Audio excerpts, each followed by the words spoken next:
दोस्तों इस वीडियो में हम जानेंगे कि टिश्यू पेपर का बिजनेस कैसे स्टार्ट कर सकते हैं, टिश्यू के बिजनेस के लिए कौन कौन से रजिस्ट्रेशन की जरूरत होती है, मशीन कहाँ से खरीद सकते हैं, हमें रॉ मटेरियल कहाँ से मिलेगा, तैयार माल को कैसे बेच सकते हैं, कितना मुनाफा होगा। ये सारी जानकारी हमने इस वीडियो के जरिए आपको देने की कोशिश करी है, इसलिए प्लीज वीडियो को पूरा देखिएगा। अगर फिर भी आपका कोई सवाल अधूरा रह जाता है तो आप हमसे कमेंट के जरिए भी पूछ सकते हैं। दोस्तों टिश्यू पेपर आज के दैनिक जीवन में उपयोग होने वाली बहुत ही जरूरी चीज है। इसका उपयोग आजकल हर जगह होने लगा है, चाहे वो घर हो, रेस्टोरेंट, ढाबा, होटल्स या ऑफिस। इसलिए इसका बिजनेस करना एक फायदे का सौदा हो सकता है। इस बिजनेस के लिए हमें ज्यादा लोगों को रखने की जरूरत भी नहीं है। हम इस बिजनेस को केवल 2 या 3 लोगों की मदद से बड़ी आसानी से कर सकते हैं। तो आजकल बाजार में जो टिश्यू पेपर बिकता है उसका साइज 30x30 का होता है और इसको बनाने के लिए हमें एक ही मशीन की जरूरत होती है, जिसे हम टिश्यू पेपर मेकिंग मशीन कहते हैं, जिसकी मदद से हम टिश्यू पेपर बना के पैक करके बाजार में बेच सकते हैं। टिश्यू पेपर बनाने के लिए हमें पेपर की जरूरत होती है जो रोल के रूप में आता है और हम टिश्यू पेपर मेकिंग मशीन की मदद से अपने साइज के हिसाब से काट लेते हैं। बाजार में इस पेपर का प्राइस अभी 50 से 75 रुपए के आसपास है। पेपर का प्राइस जीएसएम के हिसाब से भी ऊपर नीचे हो सकता है, इसलिए पेपर खरीदने से पहले इसका जीएसएम जरूर चेक कर लें। दोस्तों टिश्यू पेपर बहुत ही आसान प्रक्रिया द्वारा बनाया जाता है। सबसे पहले पेपर रोल को रोलिंग जगह पे सेट करें। यहाँ से पेपर रोल का एक हिस्सा मशीन में लगाया जाएगा।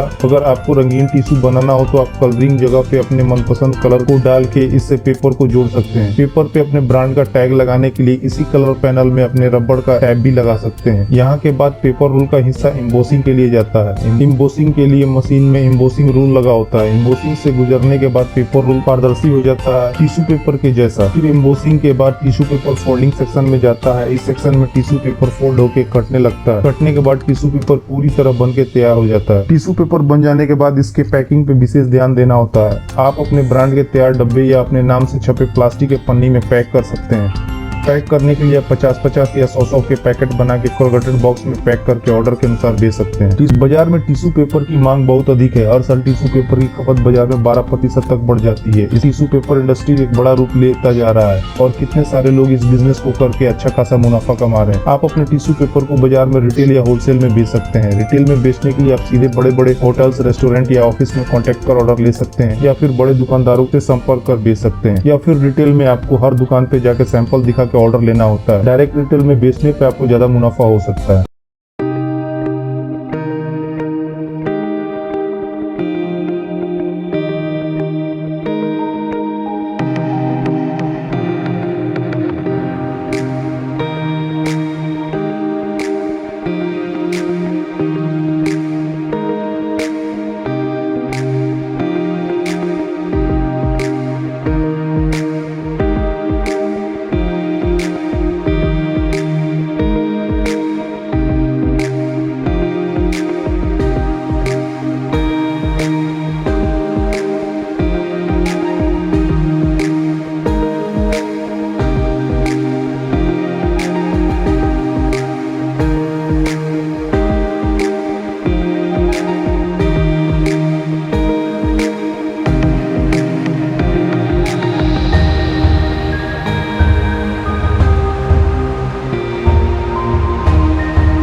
दोस्तों आपको इस बिजनेस से जुड़ी कोई भी इंफॉर्मेशन चाहिए तो आप हमसे कमेंट करके भी पूछ सकते हैं। तो दोस्तों इस वीडियो में इतना ही। उम्मीद करता हूँ कि आपको वीडियो जरूर पसंद आई होगी, तो प्लीज वीडियो को लाइक और शेयर करना ना भूलें और चैनल को सब्सक्राइब कर लें ताकि नए नए बिजनेस आइडियाज पहुंचे सबसे पहले आपके पास।